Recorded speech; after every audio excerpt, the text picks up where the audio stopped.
हरे कृष्णा बच्चों, आज हम आपके सामने जो चैप्टर है एल्डिहाइड कीटोन कार्बोक्सिलिक एसिड, इसमें जेई और नीट की केमिस्ट्री में जो इस टॉपिक से संबंधित पीवाईक्यू क्वेश्चन है उसको लेकर आए हुए हैं, जिससे आपको क्वेश्चन के साथ साथ कॉन्सेप्ट को भी समझाएंगे, जिससे आपको अगले क्वेश्चन लगाने में मदद मिलेगी। चलिए देखते हैं।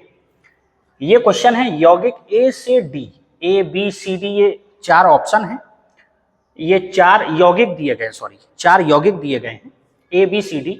ए से डी पर HCN के योग के अनुपात का घटता हुआ क्रम आपको बताना है। इसका मतलब ए से जब आप HCN की योगात्मक अभिक्रिया कराएंगे, एडिशन रिएक्शन कराएंगे, एसीटोन से कराएंगे, फिर इसके साथ कराएंगे, फिर इसके साथ, तो कौन ज्यादा जल्दी रिएक्शन करेगा, कौन देर में करेगा, कौन और देर में करेगा, इस प्रकार से। ठीक है, तो देखिए बच्चों, HCN जब योगात्मक अभिक्रिया करेगा, फॉर्मेल्डिहाइड है ये इस प्रकार से लिखा होगा, एसीटोन इस प्रकार से लिखा है,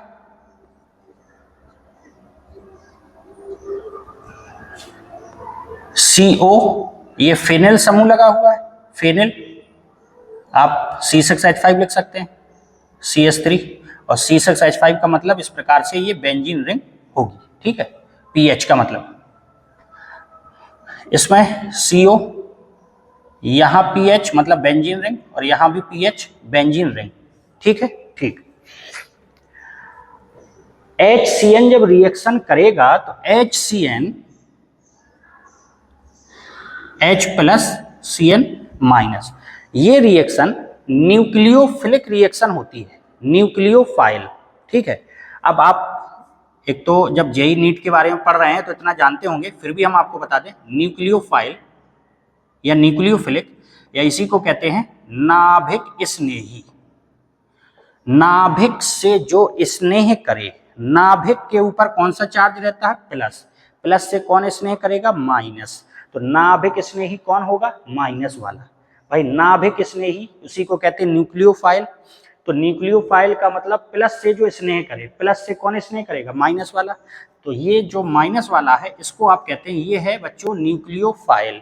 ठीक है, अब न्यूक्लियोफिलिक रिएक्शन किस में फास्ट होती है, आपसे ये पूछा गया है, किस में फास्ट होती है। तो देखिए, आपको सीधा सा बताएं, ये कार्बोनिल ग्रुप है, कार्बोनिल समूह है, कार्बोनिल समूह है, इसमें जितने छोटे समूह जुड़े हों, ध्यान से बात को समझिएगा, सब में कार्बोनिल समूह है। देखिए चारों में, तो कार्बोनिल समूह से जितने, जैसे इससे ये बेंजीन रिंग और ये बेंजीन रिंग जुड़ी है, इसमें बेंजीन रिंग, इसमें CH3 समूह जुड़ा है, इसमें CH3 समूह जुड़ा है, इसमें HH। कार्बोनिल समूह से जितने छोटे ग्रुप जुड़े होंगे वह उतनी ही अच्छे से नाभिक स्नेही न्यूक्लियोफिलिक रिएक्शन देता है। हमारी बात को आप समझ पाए? कार्बोनिल ग्रुप, कार्बोनिल समूह से जितने भी छोटे छोटे समूह ग्रुप जुड़े होंगे वह उतनी ही फास्ट न्यूक्लियोफिलिक रिएक्शन देता है। तो न्यूक्लियोफिलिक रिएक्शन सबसे, ये छोटे छोटे हैं, ये थोड़ा सा उससे बड़े हैं, इसमें ये CH3, ये बेंजीन रिंग आ गई, इसमें दो बेंजीन रिंग आ गई, इसका मतलब है सबसे फास्ट रिएक्शन A की, इसके बाद B की, इसके बाद C की और इसके बाद D की। ये आपका आंसर हो गया। तो बात क्लियर हो गई। चलिए इसमें देखते हैं।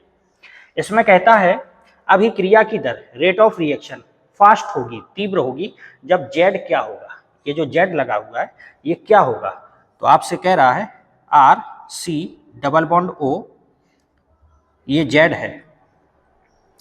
अब वो कह रहा है Z के स्थान पर अगर आप Cl रखें तो नाभिक स्नेही न्यूक्लियोफिलिक रिएक्शन तीव्र हो, फास्ट होगी, या फिर Z के स्थान पर OCOCH3 रखें, एनहाइड्राइड ग्रुप, या फिर OC2H5 रखें जिसको आप कहते हैं एस्टर, या फिर NH2 जिसको आप कहते हैं एमाइड। आखिर Z के स्थान पर हम क्या रखें जिससे न्यूक्लियोफिलिक रिएक्शन हमारी फास्ट होगी, तीव्र होगी। अब ध्यान दीजिएगा, ध्यान देने वाली बात यह है R single bond C double bond O single bond Z, इस Z के स्थान पर आपको क्या रख देना है कि ये न्यूक्लियोफिलिक रिएक्शन, मतलब इससे ये जुड़ने को आ रहा है, तो ये किस में तेज गति से जुड़ेगा, फास्ट रिएक्शन कौन सी होगी। तो आप ये बताइए, ये बॉन्ड यहाँ टूटेगा तो ये माइनस का ये प्लस का, क्लियर, ये माइनस का ये प्लस का।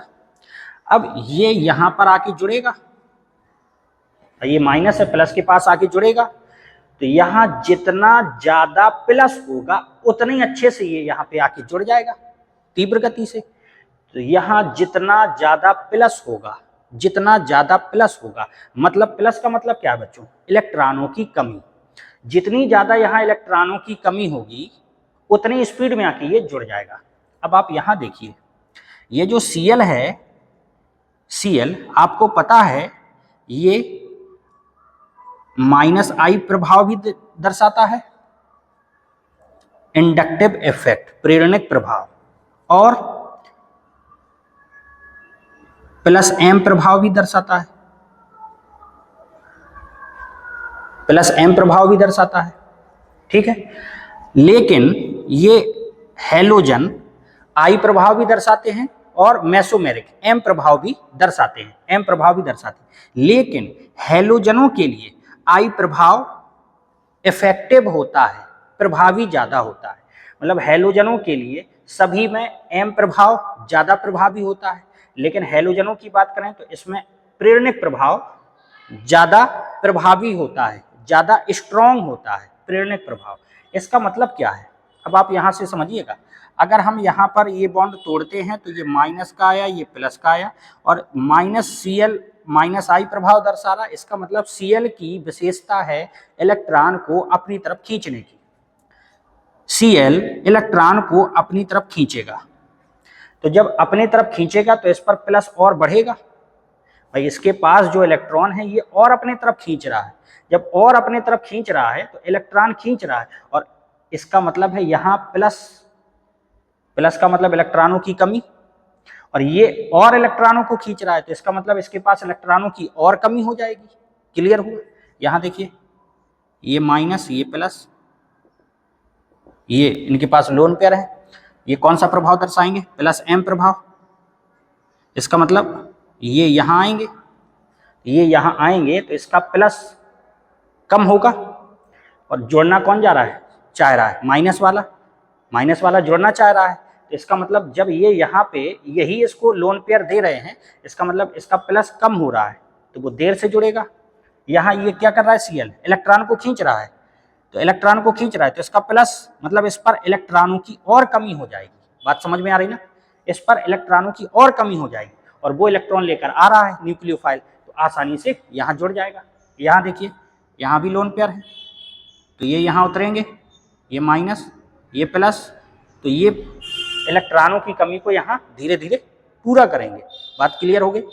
ऐसे यहाँ पे इसके पास भी लोन पेयर होते हैं, ये यहाँ आएंगे, तो इसका मतलब है ये भी इलेक्ट्रॉनों की कमी को यहाँ पूरा करेंगे, लेकिन इलेक्ट्रॉनों की कमी को कौन बढ़ा रहा है, ये Cl इलेक्ट्रॉनों को खींच रहा है, तो यहाँ इलेक्ट्रॉनों की ज्यादा कमी हो रही है, तो वो तुरंत आएगा और यहाँ पे जुड़ जाएगा, इसका मतलब इसका आंसर क्या होगा, Cl।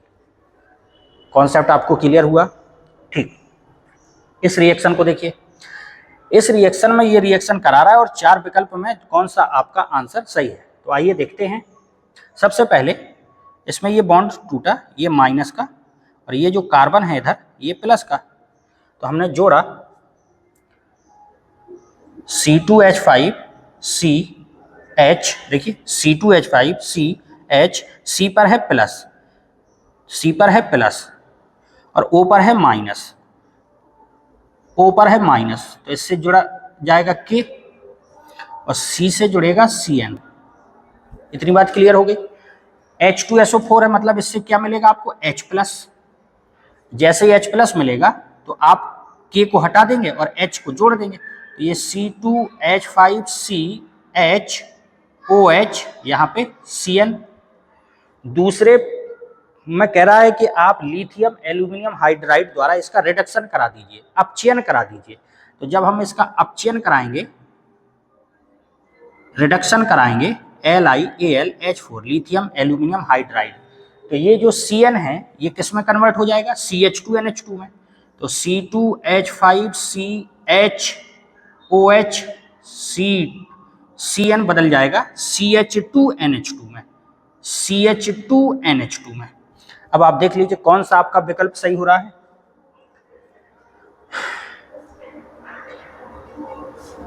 C2H5 का मतलब CH3CH2, फिर C 3 कार्बन CH3CH2C,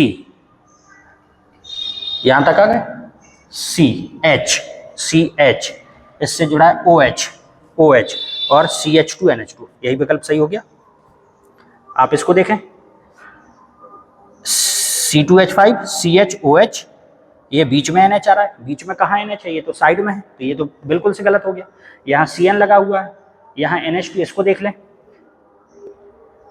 2 3 4 कार्बन, 1 2 3 4, यहाँ 2 और 3 तीसरे कार्बन से OH जुड़ा हुआ है, यहाँ 1 2 3 4 चौथे कार्बन से OH जुड़ा है, तो इसका मतलब यही पहला विकल्प आपका सही है। तो बच्चों आज के इस वीडियो में हमने आपको न्यूक्लियोफिलिक रिएक्शन से संबंधित कुछ कॉन्सेप्ट आपको समझाएं जो कि आपको अच्छे से समझ में आए होंगे और आपको इस प्रकार के और क्वेश्चन लगाने में मदद मिलेगी। Thank you for watching.